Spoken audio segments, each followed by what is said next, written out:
What if the world's first language had no words? It might sound absurd, but there is a scientific reason why this idea makes sense. Before speaking, we already knew how to communicate. The problem with the question, when we ask, what was the world's first language? It seems like a straightforward question, but in reality, it is poorly formulated. Because there are no recordings, there are no records. Language appeared long before writing, and what wasn't written simply vanished over time. For example, Sumerian is one of the first written languages we know of, but by the time someone carved the first tablet, humans had already been talking, pointing, shouting, and singing for thousands of years. That's like seeing only the last scene of a movie and trying to guess the entire plot. It doesn't work. We don't have the beginning, only the ending. So, if we can't know for sure what that first language was, we can understand how it all started. Not the word, but the intention. Not the grammar, but the emotion. And there, in that invisible space, our story begins. Primitive communication. Before words existed, we already communicated. Imagine a group of primitive humans around the fire. They didn't speak like us, but they understood each other. How did they do it? With grunts, cries, changes in tone. An AH could mean danger, a soft murmur, something safe, and if you accompanied that with gestures, the message was clear. The face said a lot. A raised eyebrow, a fixed gaze, a tight mouth. The body also spoke. An extended hand, a closed fist, a step back. All that created a language without words, a language that wasn't learned in a school, but by watching, listening, and feeling. And it wasn't random. There was rhythm, there was repetition. That helped messages be understood and remembered. We also imitated sounds from nature, a roar to warn of danger, a whistle to attract attention. The world of sound was part of the emotional vocabulary. In a way,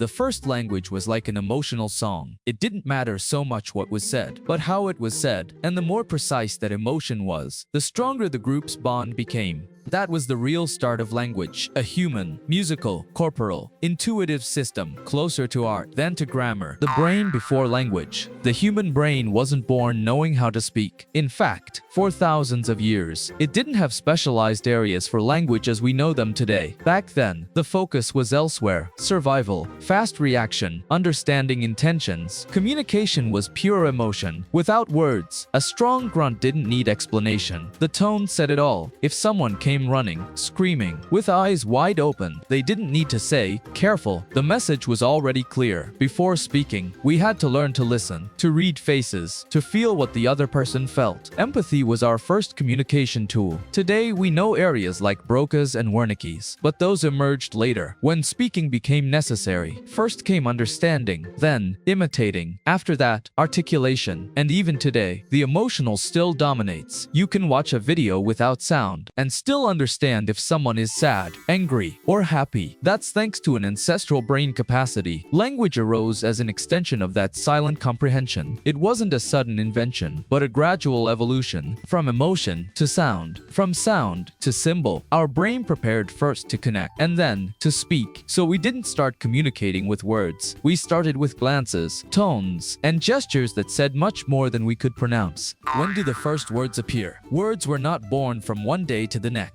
They appeared when human life became more complex, when it was no longer enough to shout, point, or frown. One had to name things, people, places, name actions, and not just for oneself, but so that everyone understood the same thing, without confusion. Imagine a tribe growing. From 10 people we go to 50, then to 100. No longer did everyone know each other by face. They started using names. The big river, the rock that cuts, the bear's cave. The sounds became labels, and the labels, by repeating, became words. The need to organize also arose. You hunt, I cook, she takes care of the children. That could not be expressed only with gestures. Words allowed something new. Large-scale coordination. We could plan, remember, teach. Memory was no longer only in the head. It was also in the spoken word. A child did not have to discover fire from scratch. Someone could tell them how to do it. That changed everything. And like everything that improves life, language expanded. Words were a social tool. They were not born from poetry, but from urgency. They were a practical solution to a real problem, but that solution ended up shaping our thinking. From then on, thinking and speaking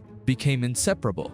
The myth of the first famous language. When talking about the first language in the world, many think of Sumerian, ancient Egyptian, or Sanskrit. But there is a problem with that idea. Those languages are famous because they were written, not because they were the first to be spoken. Writing is just the tip of the iceberg. By the time someone carved a tablet in Sumeria, humans had already been communicating orally for thousands of years. And not with simple phrases, but with full languages, with structure, with rules. It's like thinking that music was born with the first CD. What was recorded is barely a fragment of a much older story. Sumerian is old, yes, but it already had verb tenses, grammatical rules, abstract vocabulary. That does not arise spontaneously. It is the final product of an enormous evolution. The same happens with hieroglyphic Egyptian or archaic Chinese. They were already sophisticated languages. There were words for ideas, emotions, laws, gods. And if a language has a word for eternal punishment or divine injustice, it is because before there were 1,000 ways to say danger, guilt, or fear. So no, the first language in the world is not on a stone. It was not written down. It lived, changed, and disappeared before anyone could leave it in a text. And perhaps that is the most fascinating thing, that the origin of language is not in what we write, but in what we feel and dare to say. Did a mother language exist? For a long time, linguists wondered if there was an original language, a mother language from which all others were born. Sounds logical, right? If we all speak, shouldn't we all come from the same language? The short answer is, maybe so, but not how you imagine it. It was not a universal language like Latin, nor a magical tongue lost in time. It was not a named language, nor one you could learn on Duolingo. The most likely scenario is that a single common language never existed, but many proto-languages that were born at the same time in different parts of the planet. Basic systems of sounds, gestures, tones, and signals that each group adapted to their world, their environment, their way of life. But even though they were different, they had things in common. For example, many words for mom sound similar. Ma, mama, ama, ima. That is no coincidence. They are the first sounds a baby can emit, and adults associated them with something tender, close, vital. Those emotional sounds created common roots. And even though languages evolved separately, some patterns survived. Experts use family trees to explain this. Like a great tree, where each branch is a linguistic family. Indo-European, Afro-Asiatic, Uralic, Sino-Tibetan. But if you look towards the base of the tree, there is no single root. There are many, intertwined, disorganized, lost in prehistory, because language did not evolve like a straight line, but like an ecosystem. Mixtures, mutations, fusions. Sometimes, two tribes met and their languages crossed paths. From that clash, something new was born. And that is still happening. Today, languages influence each other all the time. Spanish has Arabic, Latin, Greek, indigenous, English words. So, did a mother language exist? Not a single one. Many small fires were lit all over the world, each one with its spark, its rhythm, its necessity. And although we cannot trace that original language, we do know what motivated it. The human urgency to understand and be understood, to connect with the other, to not be alone. What all languages share. Although there are more than 7,000 languages in the world today, they all share certain patterns, and that is a key clue about how it all started. First, all languages have simple sounds. It doesn't matter if it's Quechua, Japanese, Swahili, or Icelandic. There are always syllables like ma, pa, ka, ta, y, because they are easy sounds to pronounce from infancy, and that makes them perfect for building a language from scratch. Second, repetition. Babies say mama, dada, water, and adults repeat to teach or emphasize. No, no, no, yes, yes, now, now. That repetition is not just memorable, it's emotional. It reinforces the message. Third, rhythm. Language has music. There is melody when asking a question, pauses that create suspense, and even a special cadence when telling stories. If someone speaks to you without rhythm, your brain notices, and it disconnects. Fourth, emotion plus meaning. A scream of fear or a sigh of relief. They don't need translation. Your body understands it. Your instinct captures it. Emotion travels faster than words. Fifth,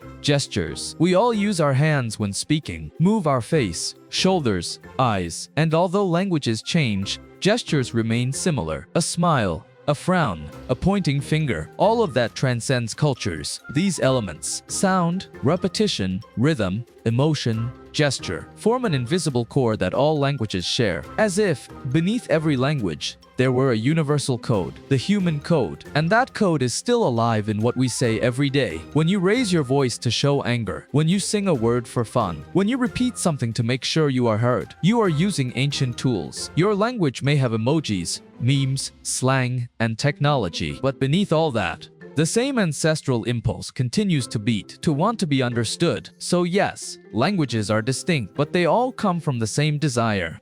So, what was the world's first language? After all this, let's return to the big question. What was the world's first language? And the honest answer is none. At least, not one as we imagine it today. It wasn't a language with a dictionary. It didn't have grammatical rules or spelling. It didn't even have fixed words. Nor was there correct or incorrect. The first language was something more basic and more powerful. A way to be in sync with others. A spontaneous mix of sounds, gestures, tones, glances, silences. It was changing, local, adapted to what each group needed in their environment. It wasn't written. It was shared.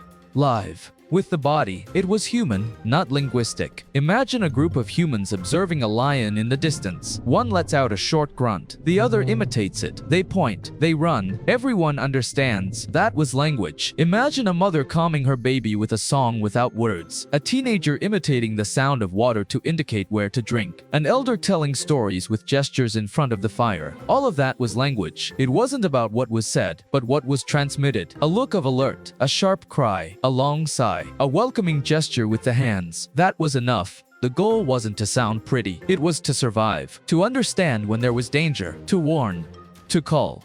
To share. To connect. That was the first language. An emotional dance made of sounds and silences. A primitive technology that needed no instructions. A bridge between brains. Between hearts. And although it wasn't recorded on tablets or parchments, it lives on. It is in the tone you use with someone you love. In how you say hello, thank you, or hell, in what you express with your hands when you don't know what to say. So, there was no first named language. There was a shared intention, an ancestral desire to be understood. And in that sense, the world's first language wasn't spoken, was felt, and we still speak it every day. If you liked this journey to the origin of language, leave your like and share it with someone who also loves good questions. And tell us in the comments, what do you think came first, the gesture or the word? Subscribe so you don't miss the next videos, because this is just starting. Language wasn't born with words. It was born with a need to understand and to be understood. Thanks for being on the other side. See you very soon.